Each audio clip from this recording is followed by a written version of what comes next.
사랑하신 아버지 하나님 은혜를 감사합니다. 3월 첫 번째 수요 예배로 하나님께 모였사오니 하나님 우리에게 은혜 베풀어 주시옵소서. 성령을 부어 주시옵소서. 자비를 베풀어 주시옵소서. 오늘도 우리의 기도를 들어주시며 오늘도 말씀과 찬송과 기도 가운데 영광 받아 주시옵소서. 손실 목사님을 통해서 귀한 말씀 주십니다. 하나님이 선하시다면 왜 세상에 고통을 허락하시는가에 대한 이 중대한 문제를 오늘 답을 얻게 하여 주시고 하나님께 영광 돌리게 하여 주시옵소서. 고마우신 예수님의 이름으로 기도하옵나이다. 아멘. 사도신경. 나는 전능하신 아버지 하나님, 천지의 창조주를 믿습니다. 나는 그의 유일하신 아들, 우리 주 예수 그리스도를 믿습니다. 그는 성령으로 잉태되어 동정녀 마리아에게서 나시고 본디오 빌라도에게 고난을 받아 십자가에 못 박혀 죽으시고 장사된 지 사흘 만에 죽은 자 가운데서 다시 살아나셨으며 하늘에 오르시어 전능하신 아버지 하나님 우편에 앉아 계시다가 거기로부터 살아있는 자와 죽은 자를 심판하러 오십니다. 나는 성령을 믿으며 거룩한 공교회와 성도의 교제와 죄를 용서받는 것과 몸의 부활과 영생을 믿습니다. 아멘. 찬송가 300장 함께 찬송하겠습니다.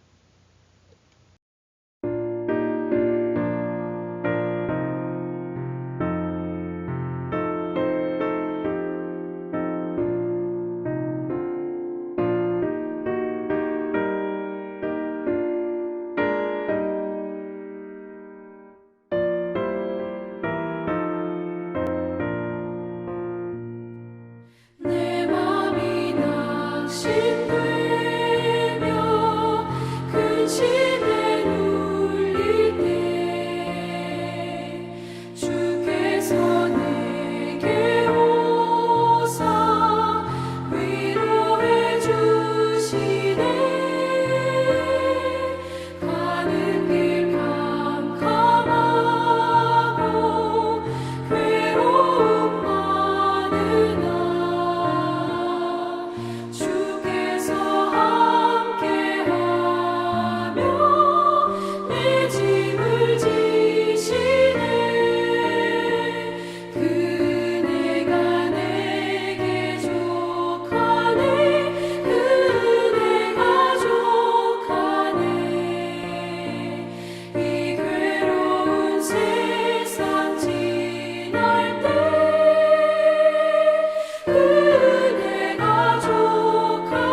오늘 우리에게 주신 말씀은 신약성경 고린도전서 10장 23절에서 31절입니다.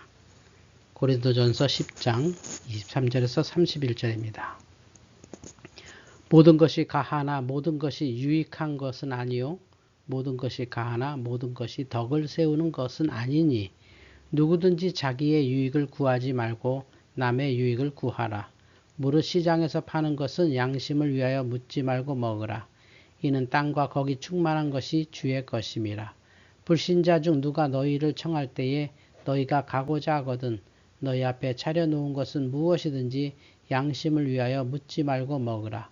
누가 너희에게 이것이 재물이라 말하거든 알게 한 자와 그 양심을 위하여 먹지 말라. 내가 말한 양심은 너희의 것이 아니요 남의 것이니 어째여 내 자유가 남의 양심으로 말미암아 판단을 받으리요. 만일 내가 감사함으로 참여하면 어찌하여 내가 감사하는 것에 대하여 비방을 받으리요. 그런즉 너희가 막 먹든지 마시든지 무엇을 하든지 다 하나님의 영광을 위하여 하라. 아멘. 안녕하세요. 송인설입니다. 팀 켈러 회의주의자에게 말하다 강의에 오신 여러분을 환영합니다. 오늘은 두 번째 시간으로 악과 고통의 문제를 다루려고 합니다. 팀 켈러는 이 시대가 하나님을 믿지 못하는 두 번째 이유로 악과 고통의 문제를 들었는데요. 하나님이 선하다면 왜 세상에 고통을 허락하는가 하는 문제입니다. 어떤 사람은 부당한 고통을 철학적인 문제로 파악하고 하나님의 존재 자체를 묻는다. 그러나 실존적이고 인격적인 문제로 고통을 바라보는 이들이 훨씬 더 많다. 그들은 하나님이 있느니 없느니 하는 철학적 질문에는 관심이 없다. 이렇게 잔인한 고통을 방치하는 신이라면 그게 누구든지 믿을 수 없다. 이렇게 말한다. 저자는 2004년 12월 인도양에서 일어난 쓰나미 사건을 예로 들었습니다. 25만 명이 죽었다. 몇 주 동안 신문과 잡지에 하나님은 어디 있는가? 라고 쓴 독자 편지와 기사가 넘쳐났다. 하나님은 선하지 않다. 하나님이 선하다 해도 능력 있는 하나님은 아니다. 선함과 능력을 모두 갖춘 신은 없다. 인도양 연안에 쓰나미가 닥친 이후로 특히 더 그렇다. 팀 켈러는 악과 고통의 문제를 다루기 위해 6가지 주제를 다루었습니다. 1. 악과 고통은 하나님께 맞서는 증거가 될 수 있을까? 2. 악과 고통은 하나님의 존재를 드러내는 증거가 될 수 있다. 3. 예수님을 순교자에 비유할 수 있을까? 4. 하나님의 고통. 5. 대속과 고통. 6. 부활과 고통입니다. 팀 켈러는 첫 번째 악과 고통은 하나님께 맞서는 증거가 될 수 있을까 하는 질문을 다룹니다. 악의 존재를 바탕으로 하나님의 부재를 입증해 보이려는 철학적 주장이 있다. 정말 선하고 강한 하나님이 있다면 무의미한 악을 허용하지 않을 것이다. 세상에는 정당화할 수 없는 악, 무의미한 악이 차고 넘친다. 그러므로 선하고 강력한 하나님은 존재할 수 없다. 팀 켈러는 이런 주장이 이미 전제를 갖고 있다고 보는데요. 이들은 세상에 가득한 악이 나에게 무익함으로 모든 사람에게 그 악이 무의미할 것이다 하는 전제를 깔고 있다. 그러나 팀 켈러는 그 이유를 다 알 수 없는 악이 더 큰 맥락에서 일어나도록 하나님이 허용하실 수 있다 이렇게 말합니다. 인간은 하나님의 선한 뜻을 다 이해할 수 없다. 인간에게는 비밀이지만 하나님이 더 큰 맥락에서 허락할 수밖에 없는 일들이 일어난다. 팀 켈러는 특별히 이런 회의주의 주장에는 인간의 인식 능력에 대한 과도한 믿음이 들어있다고 말합니다. 언뜻 냉철해 보이는 회의주의 속에 인간의 인식 능력에 대한 거대한 믿음이 숨어 있다. 인간의 지성으로 고통에 대한 답을 찾아낼 수 없다면 그건 답이 없는 문제다 이렇게 전제한다. 그러나 이것도 맹목적 신앙의 일종이다. 이에 대해 팀 켈러는 기독교 철학자 엘빈 플란팅가의 존모기 예화를 들었습니다. 2인용 텐트 안에 큰 세인트 버나드 개가 안 보이면 그 개는 없는 것이다. 그러나 눈에 보이지 않는 작은 젖먹이가 안 보인다고 없는 것은 아니다. 팀 켈러는 고통이 유익을 주는 일이 많다고 합니다. 요셉의 경우를 보라. 하나님이 혹독한 고난의 세월을 허락하지 않았다면 요셉은 사회 정의를 세우고 영적인 상처를 치유하는 일을 할 수 없었을 것이다. 세상을 잘 사는데 꼭 필요한 요소들은 대부분 어렵고 고통스러운 경험을 통해 온다. 몸이 아파 고생했던 일들은 개인적 성장과 영적 성숙에 꼭 필요한 일들인 경우가 많다. 비극적인 일 자체를 고마워하는 이는 아무도 없다. 그러나 어떤 이들은 거기서 얻은 성품과 통찰, 용기를 그 무엇과도 바꾸지 않을 것이다. 팀 켈러는 악과 고통과 관련해서 하나님에 대한 두 가지 시각이 있다고 말합니다. 첫째, 세상에 넘치는 악과 고통을 끝내지 못해서 화가 난 위대하고 초월적인 하나님을 생각할 수 있다. 둘째, 우리로서는 다 알 수 없지만 선한 뜻을 가지고 악과 고통이 계속되도록 허락하는 위대하고 초월적인 하나님을 생각할 수 있다. 성경의 신은 어떤 신인가? 당연히 후자다. 팀 켈러는 이런 논증을 통해서 악과 고통은 하나님이 존재하지 않는다는 것을 증명하는 증거가 될 수 없다. 이렇게 말합니다. 팀 켈러는 두 번째, 오히려 악과 고통은 하나님의 존재를 드러내는 증거가 될 수 있다. 이렇게 주장합니다. 이해할 수 없는 참혹한 고통이 크리스천에게 걸림돌이 되는 것은 사실이다. 그러나 악과 고통은 믿지 않는 불신자들에게 더 큰 문제를 야기한다. 그러면서 C.S. 루이스를 인용하는데요. C.S. 루이스가 이런 말을 했습니다. 나는 우주가 너무 잔인하고 부당해 보인다는 이유로 하나님을 부정했었다. 그러나 나는 그 정당과 부정의 개념을 어떻게 갖게 된 것일까? 무엇과 비교해 우주가 정당하다거나 부당하다고 말한 것일까? 나는 악은 무신론자에게 더 큰 문제가 될 수 있다는 것을 갑자기 깨달았다. 팀 켈러는 진화론자들이 악과 고통의 문제로 분노하는 것은 오히려 하나의 아이러니다, 이런 설명을 합니다.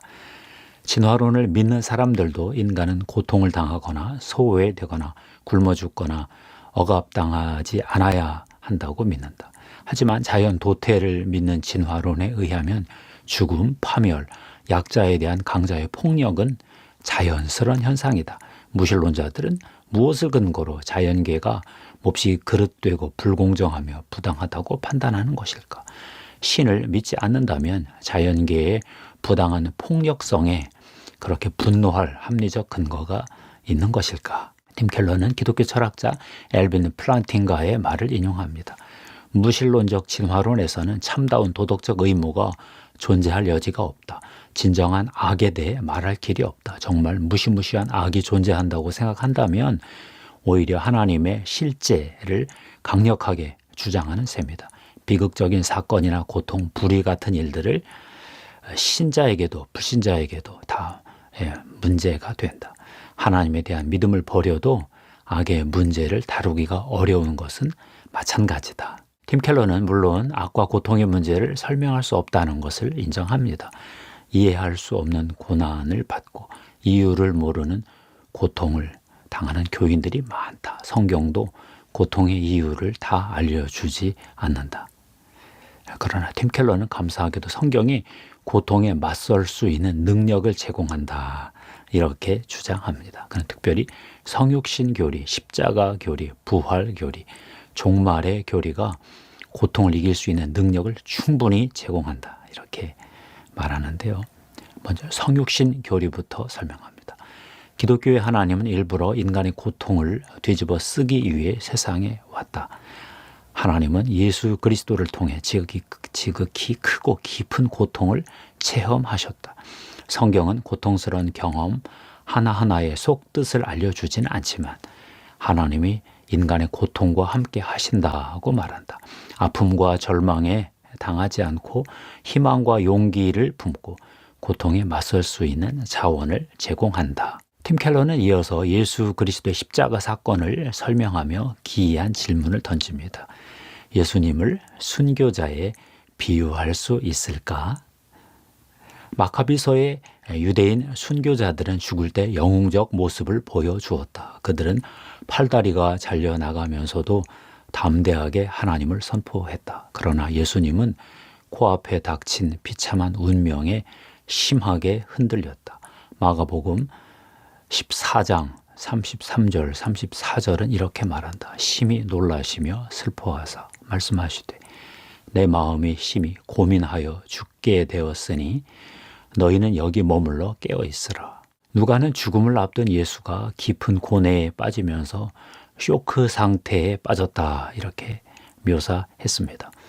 예수는 하늘 아버지께 혹시 다른 길이 없는지 물으며 죽음을 모면하려 애썼다. 만일 아버지의 뜻이거든 이 잔을 내게서 옮기시옵소서.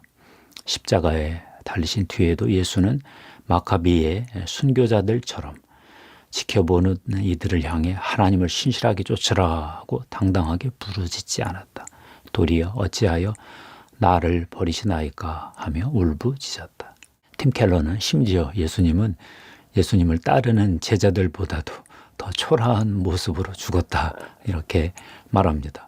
1555년 옥스퍼드에서 휴 라티머와 니콜라스 리들리가 화형을 당했다. 순교자들은 담대하고 평안하게 죽음을 맞았다. 불길이 치솟는 순간 라티머가 차분하게 말했다. 리들리 주교님, 마음 편히 먹고 사내답게 처신하세요. 오늘 우리는 하나님의 은혜로 영국의 촛불을 켜는 것입니다. 절대로 꺼지지 않는 불입니다. 그러면서 팀 켈러는 예수가 왜 예수를 따르는 순교자들보다 더 심하게 죽음에 짓눌렸을까 하는 심오한 질문을 던졌습니다. 이 질문에 대답하기 위해 팀 켈러는 네 번째 하나님의 고통이라는 주제를 다룹니다. 복음서 끝부분에 기록된 예수의 고통의 이유를 알려면 삼위일체라는 수수께끼 같지만 결정적인 교리를 보아야 한다. 하나님의 아들은 지음받은 게 아니라 창조에 동참했으며 아버지의 품속에 영원토록 살아있었다. 하나님과 더없이 친밀하고 사랑이 넘치는 관계를 맺고 있었다. 하지만 지상 공생의 마지막은 달랐다. 예수는 하늘 아버지로부터 철저하게 버림을 받았다. 간절히 바라는 관계가 끊어지는 것보다 더 고통스러운 고통이 있을까? 팀 켈러는 예수가 영원한 버림이라는 고통을 당했다 이렇게 설명합니다. 가볍게 알고 지내는 이가 외면하면 어떨까? 별로죠. 데이트 상대가 외면하면 어떨까? 조금 힘들겠죠. 배우자가 외면하면 어떻게 살아야 될까? 큰일이죠. 부모가 자식을 외면하면 또 어떨까?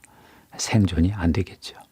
그러나 영원 그 이전부터 누려오던 아버지의 끝없는 사랑을 상실하는 아픔은 어떤 것일까?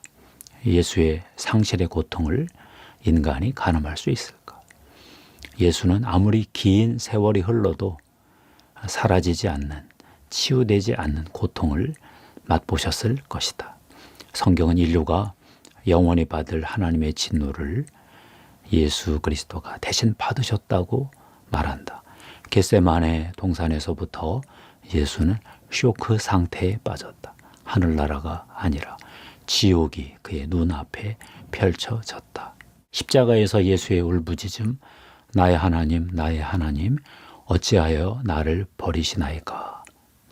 이 외침은 속속들이 관계적인 진술이다. 예수는 지옥불 같은 외면의 아픔 속에서도 하나님을 향한 믿음을 저버리지 않고 나의 하나님이라는 간절한 외침을 올리셨다. 예수는 아버지로부터 무한정 분리되는 경험을 하면서도 여전히 하나님을 나의 하나님이라는 친밀감이 넘치는 언어로 부르셨다. 팀 켈러는 다섯 번째로 이제 본격적으로 대속과 고통의 주제를 다룹니다. 예수의 죽음은 다른 죽음들과 본질적으로 다르다. 신체적인 고통 따위는 우주적으로 버림받는 영적 경험에 비교할 게 못 된다. 세상의 많은 종교 가운데 기독교만이 하나님이 절망, 거절, 외로움, 가난, 사랑하는 이를 잃어버리는 고통, 고문과 감금 따위를 체험적으로 알고 있다고 주장한다. 하나님이 그리스도를 통해 독특하고도 완전하게 인간이 되셨기 때문이다. 예수는 십자가에 달려 인간의 고통의 정점을 넘어섰으며 인생이 도저히 경험할 수 없는 우주적인 거절과 고통을 겪었다. 아들의 죽음을 지켜보면서 하나님도 버림받아 외로운 이와 하나 되어 깊은 고통을 맛보셨다. 하나님이 이렇게까지 한 까닭이 무엇인가? 성경은 예수가 피조물을 구원하는 사명을 띠고 세상에 왔다고 말한다. 훗날 인류를 죽음에 이르게 하지 않고 악과 고통을 끝장낼 수 있도록 인류의 죄값을 대신 치르셨다고 말한다. 팀 켈러는 이런 설명에도 불구하고 악과 고통의 문제는 여전히 다 알 수 없는 신비의 문제라는 것을 인정합니다. 어째서 하나님은 악과 고통이 사라지지 않고 지속되도록 허용했는가 질문을 던지고 십자가의 예수를 바라보아도 답은 여전히 알 수 없다. 하지만 이제 무엇이 답이 아닌지는 알 수 있다. 하나님이 우리를 사랑하지 않는다는 것은 답이 아니다. 인간의 처지에 냉담하며 멀리 떨어져 지켜볼 뿐이라는 주장도 답이 아니다. 이건 이실론 스토아 철학이겠죠. 그분은 인간의 비참한 현실과 고통에 뛰어들었다. 그 마음이 너무도 절절해 스스로 그 짐을 대신 짊어지셨다. 저자는 이 부분에서 알베르 까뮈의 한 에세이에서 한 구절을 인용합니다. 하나님이자 인간이었던 분이 고통과 죽음을 당했다. 그래서 악과 죽음을 두고 그에게 더 이상 책임을 물을 수 없게 되었다. 골고다의 그 밤은 인간사에 너무 중요하다.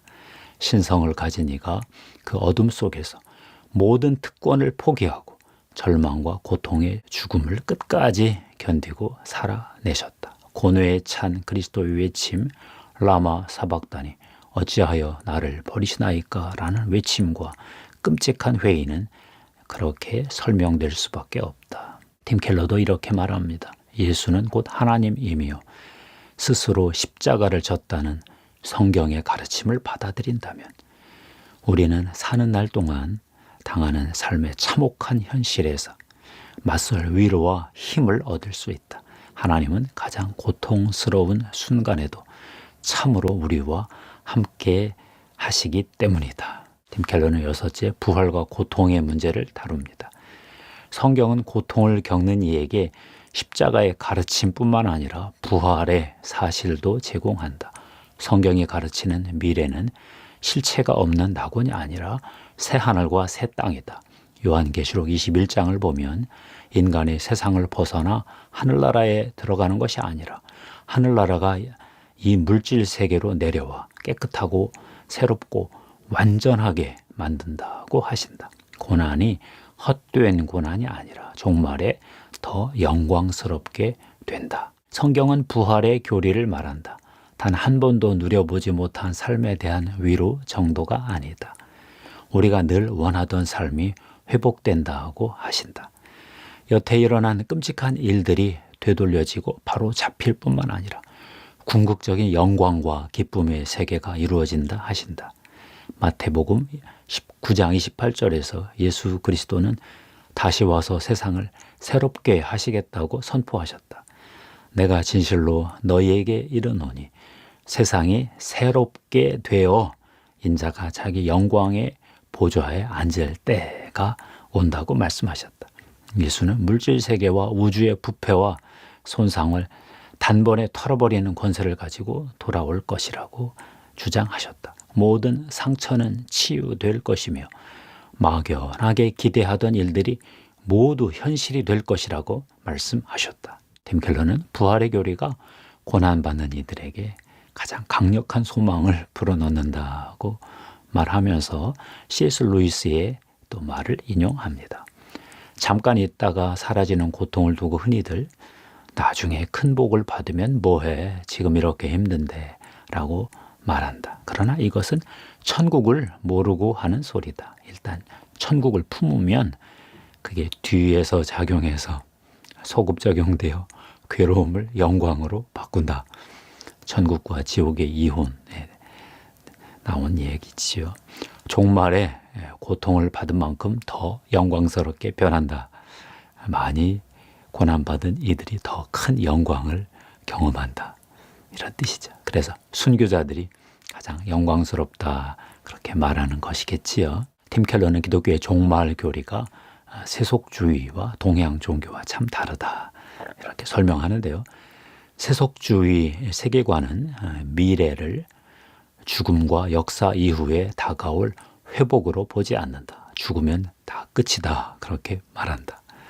동양 종교들은 인간이 개체성을 잃고 위대한 영, 완전한 영혼으로 돌아가고 이 세상에서 누리던 물질적 삶은 영원히 사라진다고 생각한다.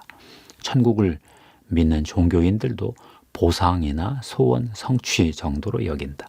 그러나 기독교는 다르다.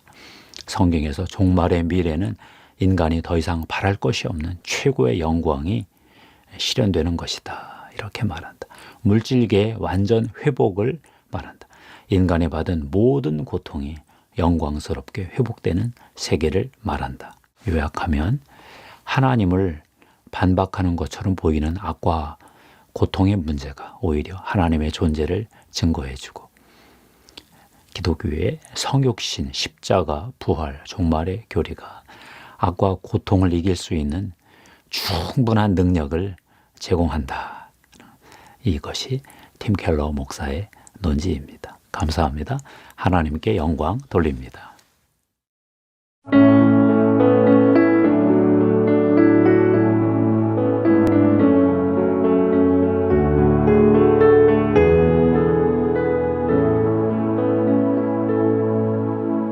너의 하나님 여호와가 너의 가운데 계시니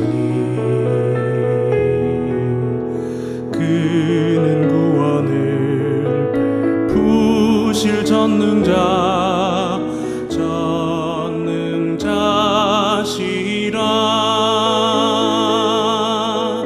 그가 너로 인하여 기쁨을 이기지 못하시며 너를 잠잠히 사랑하시며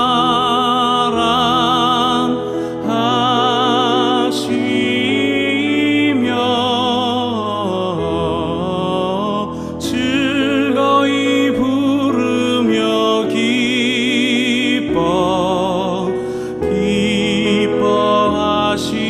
기뻐하시리라. 너의 하나님 여호와가 너의 가운데 계시니 그는 구원을 베푸실 전능자시라.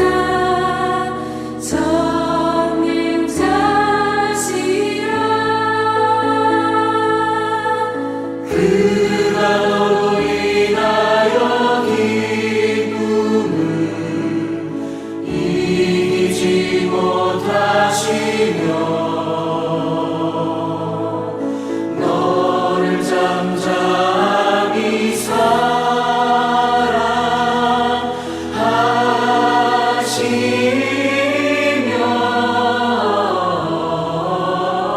즐거이 부르며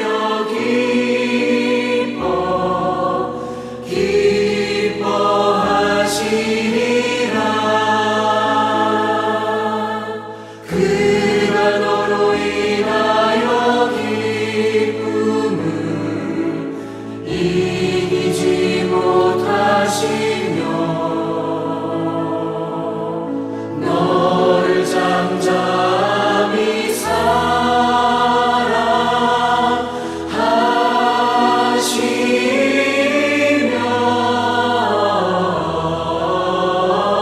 즐거이 부르며 기뻐하시리라.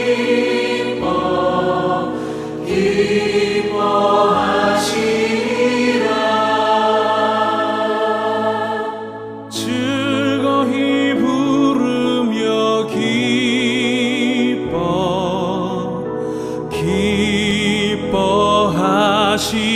기뻐하시리라.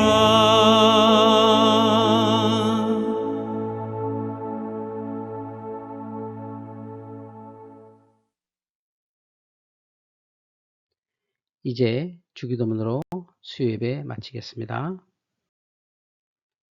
하늘에 계신 우리 아버지, 아버지의 이름을 거룩하게 하시며 아버지의 나라가 오게 하시며 아버지의 뜻이 하늘에서와 같이 땅에서도 이루어지게 하소서. 오늘 우리에게 일용할 양식을 주시고 우리가 우리에게 잘못한 사람을 용서하여 준 것 같이 우리 죄를 용서하여 주시고 우리를 시험에 빠지지 않게 하시고 악에서 구하소서. 나라와 권능과 영광이 영원히 아버지의 것입니다. 아멘.